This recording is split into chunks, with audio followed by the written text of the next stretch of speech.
Hello friends, Radhe Radhe. Shri Ramcharitmanas पाठ की सुंदर चौपाइयाँ आरती के साथ में हैं और राम रावण का युद्ध चल रहा है, लंका कांड चल रहा है। तो युद्ध हो रहा है।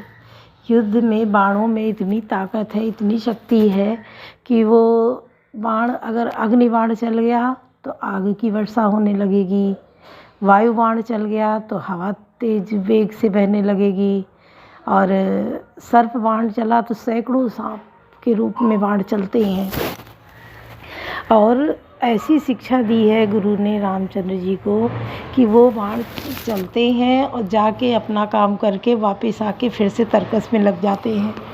अब रावण ने कुंभकर्ण को जगाया है, बहुत तरीके अपनाए हैं। ढोल नगाड़े बज रहे हैं, शहर हर तरह के शंख आवाज़ें हो रही हैं, भैंसे और मुर्गे, शराब सब मंगवाई गई है उसके लिए। उसकी खुशबू बनते हुए उड़ाई जा रही कि उसकी खुशबू से जगे, कैसे भी करके कुंभकर्ण जगे, उसको युद्ध में भेजा जाए। तो जब कुंभकर्ण जगता है तो वो पूछता है कि भ्राता ये क्या। 6 महीने बाद वो अपने आप एक दिन के लिए जगता था, इसको बीच में जगाया गया है। तो वो एक दिन में ही इतना खाता पीता था कि उसका 6 महीने के लिए पूरा हो जाता था, जितने भैंसे के भैंसे पूरे खा जाता था। तो जब जगा तो पूछा तो रावण ने पूरी बात बताई कि मैं सीता को हर के लाया हूँ। और जैसे ही इतना सुना, अरे आपने ये क्या किया, अब आपने इतना जगाया, अगर यही आप पहले मुझे बता देते तो मैं इतना आगे बात बढ़ने न देता, मैं जगदम्बिका को वापस करा देता। आप जगदम्बा को हर के लाए हैं, पता है आपको? ये तो सर्वनाश का पहला ही चरण हो गया, जगदम्बा को लाना। और जगदम्बा अगर लंका में आई हैं, जब तक वो लंका में रहेंगी, लंका का सारा कुरीति और अवगुण दोष सारा जो है दूर करा के ही जाएंगी। लंका जो है वो निशाचरों की लंका नहीं रह जाएगी। लेकिन अब आपने जगाया है, उसके जितने भाई मारे गए सब रावण ने बताया है कि केवल कुंभकर्ण बचा है, मेघनाद बचा है, बाकी कुछ नहीं बचा है। तो वो कुंभकर्ण को भेजता है तो कुंभकर्ण खा पी के उठता है और भगवान को ध्यान करता है, राम को, और अकेला ही चलता है युद्ध के लिए। जब वो चलता है तो कुंभकर्ण आवत रणधीरा, डगमगात पूरी धरती डगमगाने लगती है, डोलने लगती है। कुंभकर्ण जैसे जैसे कदम बढ़ा के आगे बढ़ता, लगता कोई भीम का है विशाल पहाड़ चला आ रहा है। तो जब ये विभीषण दूर से देखते हैं तो वो समझ जाते हैं कि कुंभकर्ण आ रहा है। रावण से बोलते हैं कि ये कुंभकर्ण आ रहा है, ये कितना विशाल शरीर लिए। और विभीषण आगे आके बोलते हैं तो वो जब देखता है तो विभीषण प्रणाम करते हैं, अपना परिचय देते हैं और चरणों में गिर जाते हैं। तो विभीषण को कुंभकर्ण उठाता है और कहता है कि भाई तूने बहुत अच्छा किया, लेकिन अब मेरी आँखों से दूर हो जा। मैं अब जिसके लिए आया हूँ तो मुझे अपना पराया नहीं दिखाई पड़ेगा, तू हट जा मेरी आँखों से। तो विभीषण तुरंत हट जाते हैं और राम से जाके पूरी बात बताते हैं। फिर राम आगे बढ़ते हैं युद्ध के लिए और इतने बाण चलाते हैं, इतने गदा और सारे बंदर सब एक साथ उनके ऊपर वार करते हैं, पर कुंभकर्ण पे कोई पता ही नहीं चलता है कि कहीं कुछ हुआ भी है। वो अपने उसमें मस्त चला जा रहा है, उसके कोई असर ही नहीं हो रहा। उन तीर तलवार और गदा किसी का फ़र्क नहीं पड़ रहा है, वो चलता चला जा रहा है। फिर युद्ध में वो एक एक हाथ से सैकड़ों बंदरों को उठा लेता है और फेंक देता है। जहाँ पैर रखता है कई कई बंदर पैरों के नीचे आके दब जाते हैं। वो मसल डालता है सबको, ऐसा चीत्कार मची हुई है कि सब भागने लगे हैं। तब भगवान जब ये देखते हैं राम कि अरे ये तो सब भालू बानर सब डरने लगे इससे, तो वो आगे बढ़ के आते हैं और तीर चलाते हैं। जब चलाते हैं तो उन बाणों का भी उस पर कोई असर नहीं होता है। वो मुंह फैलाता है, सांस लेता है तो उसकी सांस में ही बहुत सारे बंदर भालू सब समा जाते हैं। तो राम उसके एक हाथ में पहाड़ लेके वो चलता है मारने के लिए। जब वो पहाड़ उठा लेता है तो भगवान राम फिर जब तीर चलाते हैं तो एक साथ उसके मुंह में तीर भर देते हैं, और जब तीर भर जाते हैं तो भी वो चलता है पहाड़ लिए। तो जिस हाथ में पहाड़ होता है वो हाथी ही काट देते हैं, फिर दूसरा हाथ काट देते हैं और उस हाथ के नीचे तमाम बंदर भालू दब जाते हैं, मर जाते हैं। फिर वो पूरा उसका रुंड ही दौड़ के आगे बढ़ता है राम से लड़ने के लिए, मारने के लिए। तो उस रुंड के 2 टुकड़े कर देते हैं और वो धराशायी होके लगता है जैसे 2 बड़े बड़े पहाड़ जो है वो गिर गए हों धरती पर। 2 टुकड़ों में होके कुंभकर्ण धरती पर गिर जाता है और पूरा जो है माहौल, युद्ध स्थल जो है वो बिल्कुल लाल हो जाता है लड़ाई के कारण। सारे निशाचर भाग भाग के जाते हैं, रावण को ये खबर देते हैं कि कुंभकर्ण भी मारा गया। तब रावण एकदम डर जाता है कि अब क्या होगा। अब तो कुंभकर्ण पे उसको बहुत भरोसा था कि ये युद्ध ज़रूर जितवाएगा, लेकिन कुंभकर्ण भी मारा गया। अब वो विचार करने लगता है, सबको बिठा के मेघनाद आता है, वो अपने पिता को बहुत धैर्य बंधाता है कि अभी मैं हूँ, इसलिए ऐसा कुछ नहीं होने वाला है। और वो अपने पिता से कहता है कल प्रातः मैं जाऊँगा युद्ध के लिए, और उसके लिए तो मैं ही काफ़ी हूँ। उन दोनों बालकों को मैं घुमा के नचा के फेंक दूँगा। और रात में विचार करते करते पूरी रात बीत जाती है, सुबह होती है, क्योंकि शाम होते युद्ध रुक जाता है, समाप्त नहीं होता है, रुक जाता है। अगले दिन फिर शुरू होता है, सूर्योदय से सूर्यास्त तक युद्ध चलता है। फिर वो पूरी रात योजना बनाता है मुझे कैसे क्या करना है, और इधर राम की सेना में भी सब योजना बनती है कि सुबह कैसे युद्ध की शुरुआत होगी, कहाँ घेरा लगेगा, कहाँ बांधा जाएगा। तो इस प्रकार सोचते सोचते पूरी रात बीत जाती है, सुबह होती है। मेघनाद तैयारी करता है और जाके अपने वहाँ अपने कुल गुरु वीर उनको जाके प्रणाम करता है और अपनी सेना सजा के चल देता है युद्ध के लिए।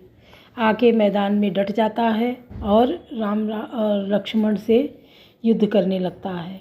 जब युद्ध शुरू होता है तो फिर चीत्कार मच जाती है, मार काट मच जाती है। और आगे सुनिए, अगला प्रसंग होगा। कठिन जग माही जो नहीं होए तात तुम पाई, प्रभु प्रताप सुनि कान बिकल भय वानर निकर, आई गयो हनुमान जिन करुणा महावीर रस, कवन सुखाज कठिन जग माही जो नहीं होए तात तुम पाई।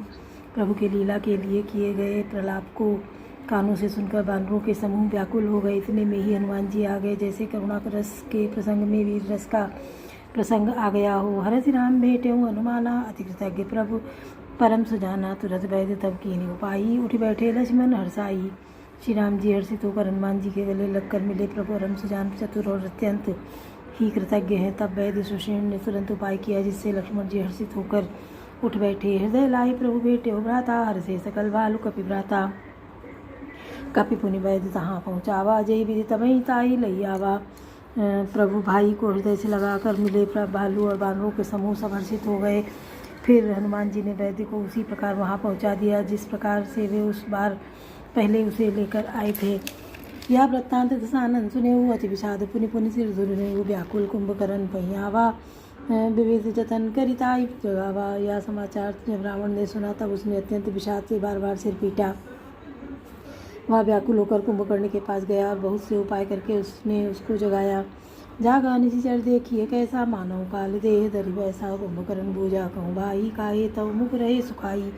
कुंभकर्ण जगा उठ बैठा, हुआ कैसा दिखाई देता है, मानो स्वयं काल के शरीर धारण करके बैठा हो। कुंभकर्ण ने पूछा, हे भाई कहो तो तुम्हारे मुख सूख क्यों रहे हैं। कथा कही सब तेरी अभिमानी, जय प्रकार सीता हरियाणी। तात कपिन सब निश्चर मारे, महामहाजोधा संगारे।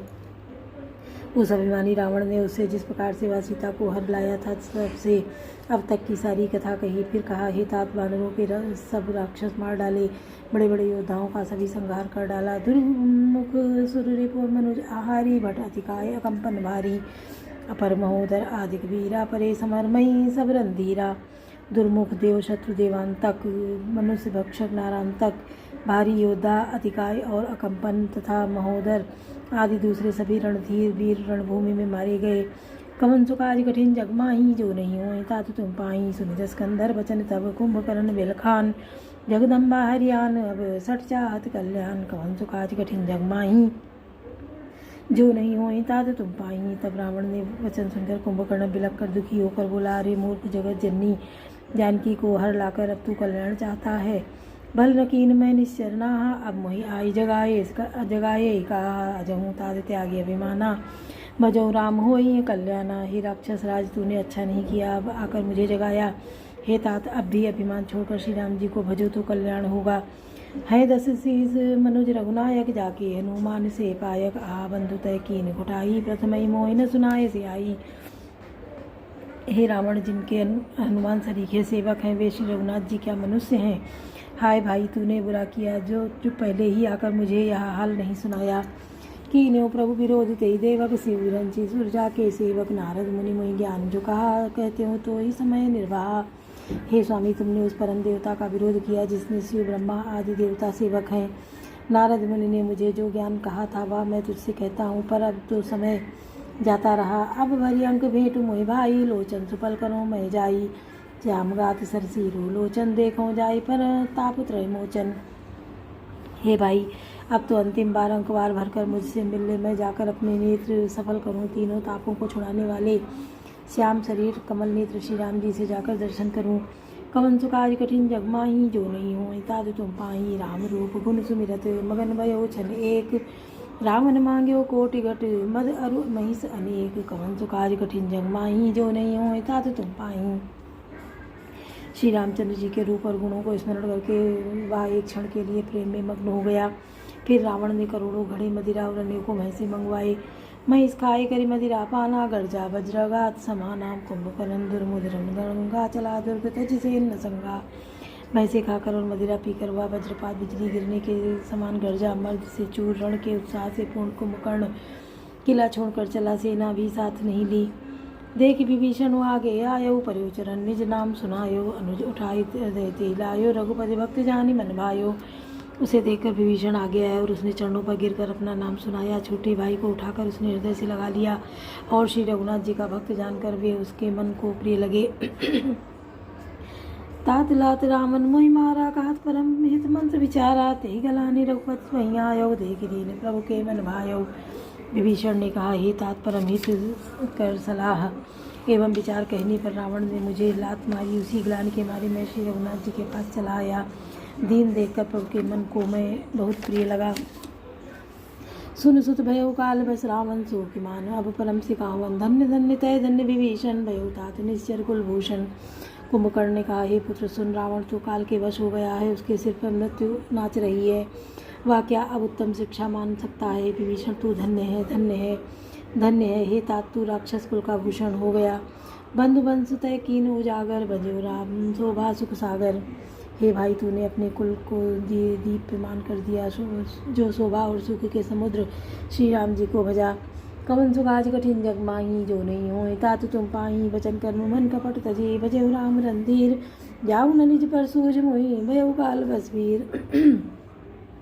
कवन सुखाज कठिन जग माही, जो नहीं हो तात तुम पाही। मन वचन और कर्म से कपट छोड़कर रणधीर श्री राम जी का भजन करना। हे भाई, मैं काल मृत्यु के वश हो गया हूँ, मुझे अपना पराया नहीं सोचता, इसलिए अब तुम जाओ। बंधु वचन सुन चला विभीषण, आयो जहाँ त्रैलोक विभूषण, नाथ भूधराकार शरीरा, कुंभकर्ण आवत रणधीरा।